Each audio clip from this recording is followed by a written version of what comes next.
You know that feeling when you wake up from a dream that's so vivid, so weird that you just can't shake it all day? Yeah, you're definitely not alone. Our minds cook up these incredible stories while we sleep, and for like centuries, people have been wondering if they actually mean something. So today, let's dive in and explore the super fascinating world of dream interpretation. I mean, that's the big question, isn't it? At first, you might think dreams are just, random, made up nonsense. But what if they're actually a window into our subconscious? What if it's a kind of secret language our mind is using to process everything that's going on in our lives? You know, there's this dream specialist, Suzanne Bergman, who put it perfectly. She said dreams basically take our feelings, all that anxiety, hope, and fear, and they spin them into images and stories.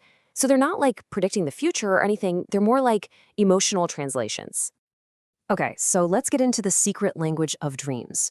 Now, I gotta be clear, this isn't hard science, right? It's not like a clinical diagnosis. Think of it more as a tool for self reflection. But digging into these themes can be a really powerful way to boost your self awareness. It kind of helps you tap into what's really on your mind, even the stuff you're not consciously thinking about. So, we're going to break down 7 of the most common themes our minds cook up at night. You can kind of think of this as a decoder ring for your own subconscious. And I bet you'll be surprised at how many of these sound really familiar. All right, let's kick things off with a biggie dreams, all about anxiety and control. These are usually the really stressful ones, the kind that can leave your heart pounding even after you're wide awake. First up, the absolute classic anxiety dream being chased. We've all had this one, right? It could be an animal, some mysterious person, or maybe you can't even see what's after you. But that feeling is always the same, just this desperate, overwhelming need to escape. So, what's that all about? Well, it's not literally about a physical threat. It actually means you're running from something in your real life that you're just not ready to face. Maybe it's a tough conversation you keep putting off, or a big decision, or even a heavy emotion like grief. Okay, here's a weird one that gets a lot of people, especially if you haven't seen the inside of a classroom in years. You dream you're back in school, you're frantically looking for the exam room, or you sit down and realize you haven't studied at all, and cue the total panic. But see, the test isn't really on paper. This dream is all about feeling like you're being tested or judged in your current life. Maybe it's at your job, in a relationship, or even just by your own super high standards. You're feeling anxious about how you're performing and what's going to happen next. All right, next up, let's talk about car trouble dreams. Picture this. You're in a car, maybe you're driving, maybe you're just a passenger, and suddenly the brakes stop working, or you get a flat tire, or you're about to crash. The point is you have completely lost control of the car. And yeah, you guessed it. This dream is all about control, or a lack of it. It suggests you're feeling pretty powerless about the direction your life is going. It's like you can sense you're heading for trouble, but you don't feel like you're in the driver's seat anymore. Oh man, the falling dream. That terrifying, stomach-lurching sensation of just plummeting from a huge height. Or maybe you're sinking, helpless, into a dark ocean. It's that feeling of being completely overwhelmed with absolutely no safety net.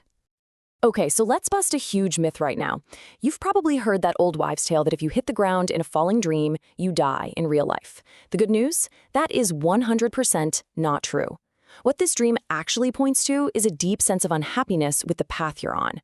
It's basically a sign from your subconscious that maybe you need to make some new choices to feel more grounded and fulfilled again. Okay, so the dreams we just covered are mostly about anxiety and our fears for the future. But this next bunch, they turn inward. They're all about feelings of regret for the past and the insecurities we have about ourselves right now. Ah, have you ever had that super frustrating dream where you're running for a bus or a train or a plane and you miss it by like 2 seconds?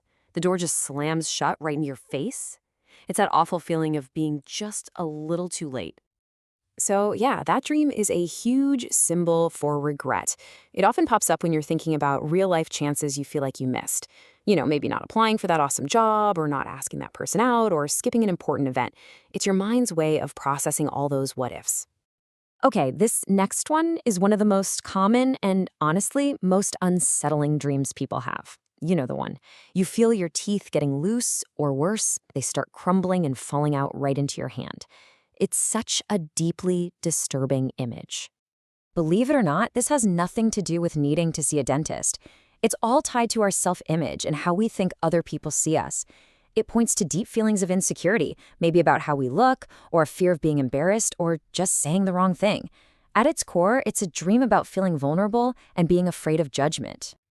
And for our last common dream theme, we've got that classic feeling of being lost or trapped. Maybe you're wandering through a building that's like a maze, or you're deep in a forest, or just some confusing place where you absolutely cannot find your way out. This one is a pretty direct metaphor for feeling overwhelmed in your real life.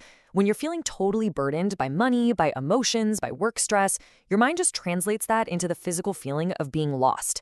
It means you're just not sure what step to take next to get out of a tough spot. Okay, so we've just decoded 7 totally different dream types, from being chased to losing your teeth. But if we kind of zoom out and look at the big picture here, what's the one thing they all have in common? What are they really trying to tell us? So if you're going to remember just one thing from all of this, what should it be? Let's boil it all down to the single most important takeaway. Here it is. Your dreams are not prophecies. They are mirrors. Let me say that again. They don't predict the future. They reflect your present. They are showing you your own inner emotional world in crazy detail. Your anxieties about what's coming, your insecurities, your regrets about the past, and your fears about what's happening right now. It's a deeply personal symbolic language about how you truly feel. So by paying attention to these themes, you're really just gaining a deeper understanding of, well, you. It's a chance to check in with yourself and maybe deal with the feelings you've been pushing down during the day. Think of it like a nightly conversation with the most honest part of yourself. So the real question is, now that you're starting to get the language, are you ready to listen?